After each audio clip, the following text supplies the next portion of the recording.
తెలంగాణ కాంగ్రెస్ పార్టీలో పదవుల పంచాయతీ కొనసాగుతుందా అంటే అవుననే సమాధానం బలంగా వినబడతా ఉంది. ఇప్పటికే మున్సిపల్ ఎన్నికల తర్వాత సీనియర్ నేతలకి మంచి మంచి పదవులు వస్తాయని కూడా చాలా మంది కూడా ఆశించారు. కాంగ్రెస్ పార్టీ 10 సంవత్సరాల పాటు ప్రతిపక్షంలో ఉండి అనేక విధాలుగా కొట్లాడిన వారికి మంత్రి పదవికి సంబంధించిన పదవులు వస్తాయి. అనేక హోదాల్లో మమ్మల్ని ఉంటామని కూడా చాలా మంది ఆశించారు. కానీ ఆశించిన మేరకి చాలా మంది కూడా పదవులు రాని పరిస్థితి కనబడతా ఉంది. ఈ నేపథ్యంలో మరొకసారి కూడా పదవుల పంచాయతీ తారస్థాయికి చేరిందని కూడా చెప్పుకోవచ్చు. రాజ్యసభ సంబంధించిన నోటిఫికేషన్ వెలువెళ్తున్న నేపథ్యంలో మరింత మంది సీనియర్ నేతలు ఎవరైతే ఉంటారో ఆ సీటు కోసం పెద్దల సభ కోసం సీటు కోసం అయితే ప్రయత్నాలు చేస్తున్న పరిస్థితి కనబడతా ఉంది. దానిలో భాగంగానే కీలకంగా అంటే త్రిముఖ పోటీ అయితే కనబడతా ఉంది. ఒక్క సీటు కోసము తెలంగాణ నుండి రెండైతే ఉండడం అయితే జరిగింది. ఒక్క సీటు కోసం ముగ్గురైతే పోటీకి వస్తున్న పరిస్థితి కనబడతా ఉంది. కొంత పోటీతత్వం అయితే కనబడతా ఉంది. ఎట్టకేలకి అటు బీఆర్ఎస్కి అయితే అవకాశం లేదు, కాంగ్రెస్ పార్టీకి ఇక్కడ తెలంగాణకైతే అవకాశం ఉండగా అక్కడ నుండి కూడా ఎవరిని పంపించాలి పెద్దల సభకు అన్నట్టుగా కాంగ్రెస్ పార్టీ అధిష్టానము చూస్తున్న పరిస్థితి కనబడతా ఉంది. దానిలో భాగంగానే మొన్న మున్సిపల్ ఎన్నికల్లో చాలా వరకు కాంగ్రెస్ పార్టీలో కొంత సంచలనమైన ఘటనలు ఏవైతే చూసామో అవి జీవన్ రెడ్డికి సంబంధించిన విషయాలను కూడా చెప్పుకోవచ్చు. కాంగ్రెస్ పార్టీ పైనే వ్యతిరేకంగా తను స్వతంత్ర అభ్యర్థులు నిలబెట్టి దాదాపుగా 9 మందికి పైనే మున్సిపల్ సంబంధించిన అక్కడ కౌన్సిలర్లు గెలిపించుకోవడం అయితే జరిగింది. ఆ నేపథ్యంలో తనదైన ఏదైతే తను గతంలో ఓడిపోయినప్పటికీ కూడా ప్రజలు తనతో ఉన్నారని కూడా తను నిరూపించుకున్న నేపథ్యం కనబడతా ఉంది. అలాంటి వాళ్ళకి న్యాయం చేయాలి అన్నట్టుగా ఇటు కాంగ్రెస్ పార్టీలో సీనియర్ నేతలు కూడా చూస్తున్న పరిస్థితి కనబడతా ఉంది.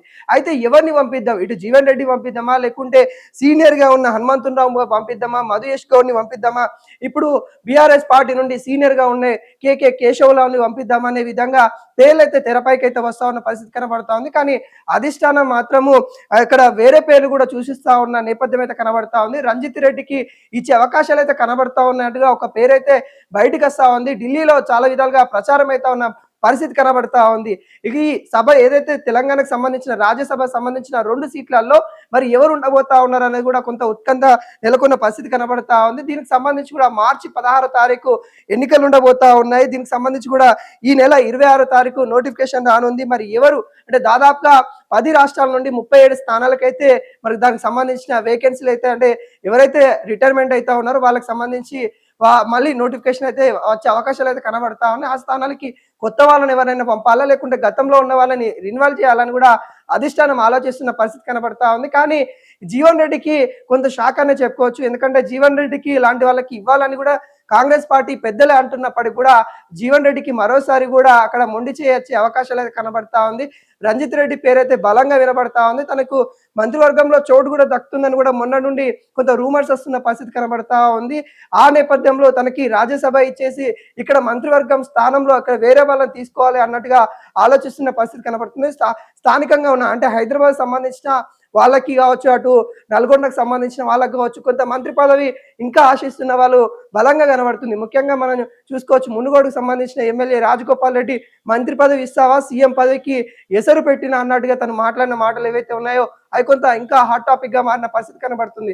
అలాంటి నేపథ్యంలో మరి మంత్రివర్గంలో మళ్ళీ రెడ్డి వర్గానికి రంజిత్ రెడ్డికి ఇస్తే అక్కడ మరి తనకి ఇచ్చే అవకాశాలు రాజగోపాల్ రెడ్డికి ఇచ్చే అవకాశాలు తగ్గుతాయి. కాబట్టి మరి రాజగోపాల్ రెడ్డికి ఇవ్వాలి అంటే రంజిత్ రెడ్డిని సైడింగ్ చేయాలి. కాబట్టి ఈ నేపథ్యంలో మరి రంజిత్ రెడ్డికి రాజ్యసభ సీట్ ఇచ్చే అవకాశాలు కనబడతా ఉన్నట్టు కూడా తెలుస్తా ఉంది. ఈ పరిస్థితుల్లో అంటే కాంగ్రెస్ పార్టీ అధిష్టానం కూడా ఇక్కడ తెలంగాణలో ఉన్న నేతలందరినీ కూడా ఢిల్లీకి పిలిచిన పరిస్థితి కనబడతా ఉంది. ఈరోజు మల్లికార్జున్ ఖర్గేతోని ఇటు మన తెలంగాణ సీఎం మరియు టిపిసిసి అధ్యక్షుడు మహేష్ కుమార్ గౌడ్, అదేవిధంగా ఇన్ఛార్జిగా ఉన్న మీనాక్షి నటరాజన్ తోని మరి డిప్యూటీ సీఎం బట్టి విక్రమార్క మల్లుతోని వీళ్ళందరితో కూడా ఏఐసిసి అయితే మీటింగ్ అయితే అవుతా ఉంది. ఎవరి పేరు ఏ విధంగా తీసుకుందాము, ఏ సమీకరణల ద్వారా తీసుకుందాం అన్నట్టు కూడా ఆలోచిస్తున్న పరిస్థితి కనబడతా ఉంది. అదేవిధంగా మున్సిపల్ సంబంధించిన రిజల్ట్ పైన కూడా ఒక నివేదిక కావాలని కూడా అక్కడ కాంగ్రెస్ పార్టీ పెద్దలు అడిగినట్టు కూడా తెలుస్తా ఉంది. ఎంత శాతం వరకు ఓట్లు వచ్చాయి, ఎక్కడెక్కడ గెలిచాము, మరి ఎట్లా మద్దతు ఎవరికి ఇచ్చారు, ఏ మద్దతు మనం తీసుకున్నాం అనే విషయాలపైన ఒక నివేదిక తీసుకుంటున్న పరిస్థితి కనబడతా ఉంది. ఏది ఏమైనా కానీ